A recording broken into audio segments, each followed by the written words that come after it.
Hey people, Seth here. Why do we mine? What compels us to seek out the deepest and darkest of holes and make them even deeper? Is it the fat riches, the lack of bitches? I'll tell you, it's in our nature as men, as short kings. We crave violence, we crave alcohol, we crave that mineral. And if you share these cravings, then I want you to sign on with Deep Rock Galactic. We've got danger, darkness, and dwarves. Deep Rock is easily the best cooperative game I've ever played, and like it or not, I'm gonna tell you about it. So sit back, relax, and have a beer. But so help me God, if you order a fucking Leaf Lovers, I'll throw you in that hoop myself. Put yourself in our shoes. We want more gold, but child labor can only get you so far. When the planet itself resists your advances, the mines go dark, radio's silent, and children onto milk cartons. How do we deal with such a hostile work environment? We send in the dwarves. You play as one of 4 combat miners, sent into the most dangerous planet in the galaxy to get rich or die trying. But the planet hasn't exactly laid out a landing strip for you. Much like the great United States of America, the entire planet is our property. It just needs a little pesticide. So you'll need to work together, get the job done, and most importantly, leave no dwarf behind. Unfortunately, this is not reflected in company policy. Good luck out there. Here at Deep Rock Galactic, we love our essential workers, classes. Every self-respecting mining operation needs a digger. Sorry, my mistake. That's your word, my digger. He's got all the equipment you need to dig those holes. Here's my build. Full freeze gun, EPC, built for thin containment field. That may sound like a shitty condom brand, but I assure you, it's essential. Next, the satchel charge. Why'd I take damage over ammo? Because this build isn't for mining, it's for killing scouts. Game over, lads! Good work. A good scout is like a good wife, seen and not heard. This is because scouts have 2 things, a flare gun and an ego. So while you are blindly fumbling around in the dark, your scout has just quantum tunneled into another area code and directly into a cave leech. This is widely considered to be a violation of the NAP, so you're well within your rights to deploy the MAP, Minor Attracted Projectile. Dwarves have a lot in common with babies. They're small, clumsy, always drinking, and no matter how well you child-proof everything, they can always find a way to kill themselves. The engineer is Deep Rock's equivalent of bubble wrap. Platforms help your team reach high places and cushion their inevitable falls. That is, if you equip the upgrade. High-caliber sentry turrets protect your children from the jaws of wandering pit bulls. However, these aren't your everyday pitties. This one charged headfirst into a burning building to heroically bite one last child. I could extend this metaphor by calling the wardens pit mommies, but I already made that joke. The gunner. Depending on who you talk to, the gunner is either a real man's job for the bravest among us, or a real boring job. Yawn. Whoa, nice zipline, nerd. Oh wait, I'm getting a call. It's the old folks' home. They want their mobility lifts back. Real talk, if you use your own zip lines in combat, please format your hard drive. You are a tank. Your job is to soak up aggro. You have a shield. You have a gun. You have 2,000 rounds of depleted uranium. Please use them. That was a joke. Here at Deep Rock, we love our greenbeards. If you hear anyone talk like that, bully them. They want you to play it safe. Call them a Leaf Lover. I don't care if we're on stage 3 of an elite deep dive, I am going to C4 of a scout. Are they mad at you for not using your platforms? Send them a booster seat to hell. They want you to stop committing friendly fire? Tell them, don't worry, I have friendly, when you know damn well that in fact, you do not. One of the facts of life is that you don't get what you pay for. Netflix has an impressive catalog, but hides them depending on your location, and then hikes up the price anyway. Now, you could just cancel and admit defeat, or use ExpressVPN like me and get everything you actually paid for. Believe it or not, what's available to you on Netflix in Germany is completely different to what's available to someone in East Germany. Now, my issue is very particular. I need orc content, and I need it now. Skyrim mods can no longer satisfy my Tolkien desires, and so I've arrived at this dark crossroads in life. I must watch She-Hulk Attorney at Law. Unfortunately, it's banned in Saudi Arabia, but with just one tap of a button, ExpressVPN lets me change my location to the USA, where it isn't. Unfortunately, as a fan of domestic wrestling, Rick and Morty isn't available on US Netflix, but once again, just a click of a button, and as far as Netflix can tell, I'm a Japanese salaryman, and I can freely watch this to my heart's content. ExpressVPN has over 90 countries to choose from, so every time I run out of things to watch, I just switch to another and unlock a whole new library. And it's not just for Netflix. You can use ExpressVPN to unlock shows for other streaming services as well. I use it to watch Planet Earth on BBC iPlayer, which is region locked to the UK, but by using ExpressVPN, I can reap all the benefits of being in Britain without the risk of getting stabbed. ExpressVPN works on any of your devices. Securely connect with a single click without slowing your connection. They say you can't have your cake and eat it too, but with arbitrarily geo-locked streaming services, I absolutely can. Why restrict yourself to the content of a single country when you could be receiving the content of every continent instead? By visiting expressvpn.com/Seth or clicking the link in the description box below. Thank you to ExpressVPN for sponsoring this video. But enough fun. Why are we here? For real. We're here to mine because we're miners, and I love miners. Sorry. That wasn't me. That was a gold play button. Continuing on. The terrain is 100% destructible and filled to the brim with precious minerals. Mine the minerals, dump a fat load inside of Molly, and make it home safely. Actually, scratch that last part. The minerals are top priority. If you want to come home, that mission better be finished. Oh, I'm sorry. You ran out of ammo? Well, we're not sending you a single bullet until you mine enough nitra to pay for it yourself. Each level is procedurally generated based on its biome. Oh yeah! Biomes range from the lovely sandblasted corridor and fungus bog to the extremely safe and fun hollow bow and magma core. Remember, we can never dig too deep. Any cave can be conquered. Your team has all the tools they need, but they work best with teamwork. You either dig together or dig your own grave. Sadly, the average gamer would rather sacrifice their teammates for one sick frag, so allow me to deliver a crash course directly into your silky smooth brain matter. First off, hold control to use your laser pointer. Use it to ping gold chunks, goo sacks, and mushrooms. Remember to destroy sus shrooms that don't give a correct voice line. This is essential for team unity and annoying management. Mushroom, shut it.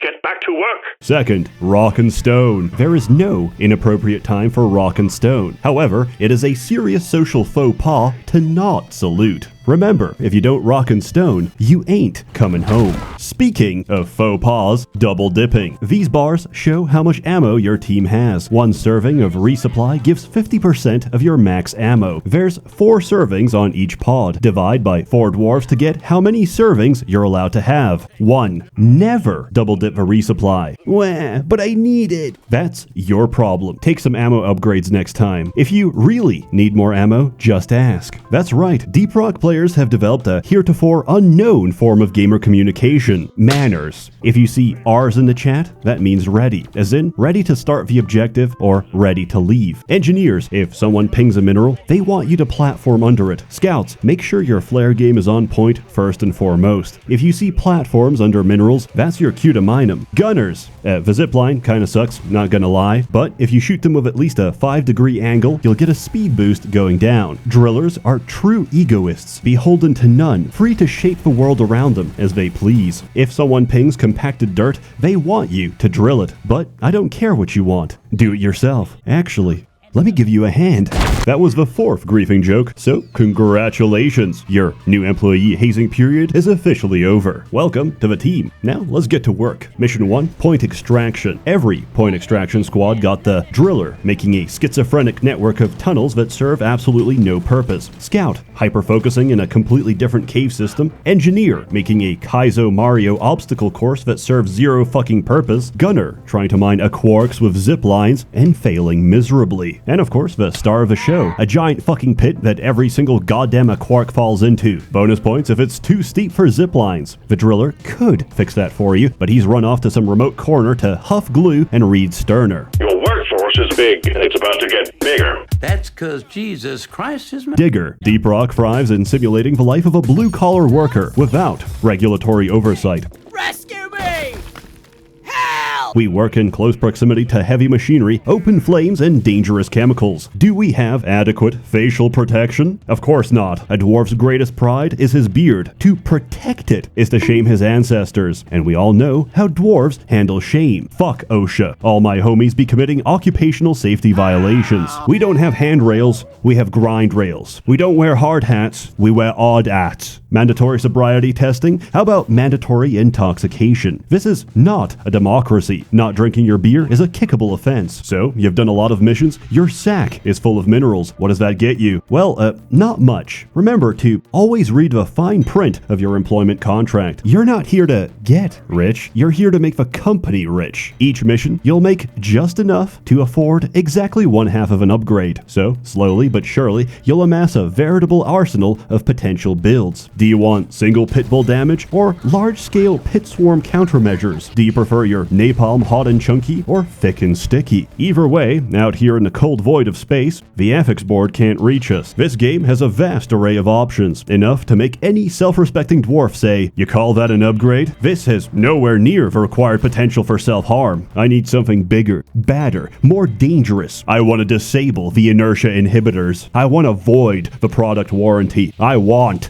overclocks. Overclocks are upgrades that significantly alter the function of your weapons. Need more ammo? Mini shells. Scout not maneuverable enough for you? Special powder. Not enough friendly fire? Fat boy. Want to do, whatever this is? Well, there's an overclock for that too. So, how do you get these overclocks? Optional machine challenges and deep dives. Machine challenges are side objectives that can randomly spawn during a mission. Each one is a fun little timed objective. Except Omen. Omen sucks. I do not like Omen. Deep dives are widely considered to be this game's ultimate challenge. It is free missions, max difficulty, back-to-back with shared resources. But that's nothing compared to this game's real ultimate challenge. Generally speaking, this community is great, but with a serious mission comes serious gamers. So make sure you check the lobby name. If you see something like Greenbeard's Welcome, Gamers Rise Up, Sneed, or Hot Single Dwarves in your area, cool, very good, rock and stone, head right in. However, if you see some shit like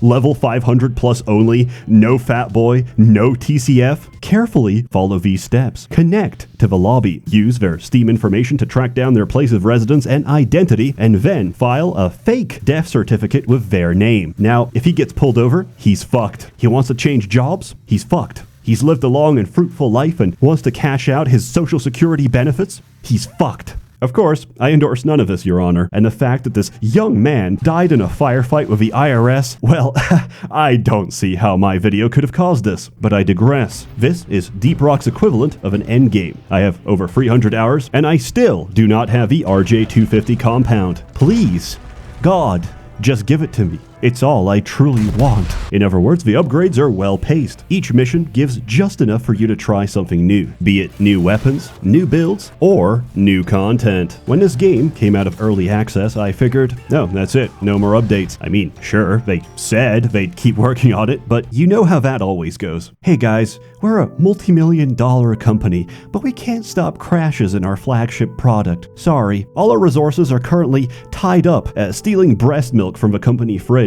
Here's a messy skin. Deep Rock, on the other hand, said, fuck that. Alright, miners, we need you to escort a new piece of heavy machinery, make a pit stop to refuel it, then guard it during a multi-stage wave defense / boss fight as it cracks into the brain of a sentient rock. Why? I don't know. Management wants it. Oh, and you can bring back Dottie's head if you want. We don't care. Just stop unionizing. Oh, that's not fun enough for you? How about skateboarding? In point extraction, you have to pick up some rocks and put them in a mine head. Boring. Lame. In the new on-site refining, you have to locate oil wells, call down a set of pump jacks, then assemble a set of pipelines that connect to the refinery. While building these pipes, dwarves use the same system of ethics that firefighters use for the nozzle. If you ever set it down, even for 1 second, it's gone. And remember, you should never, under no circumstances, ever cross the streams. Got it? Well, I didn't. Welcome to Roller Coaster Tycoon. This is the opposite of a resume. Consider it my certificate of disqualification from ever joining a Factorio lobby. Despite my numerous emails to the devs to let me murder elves and breed the breeders, they had a different idea. Seasons.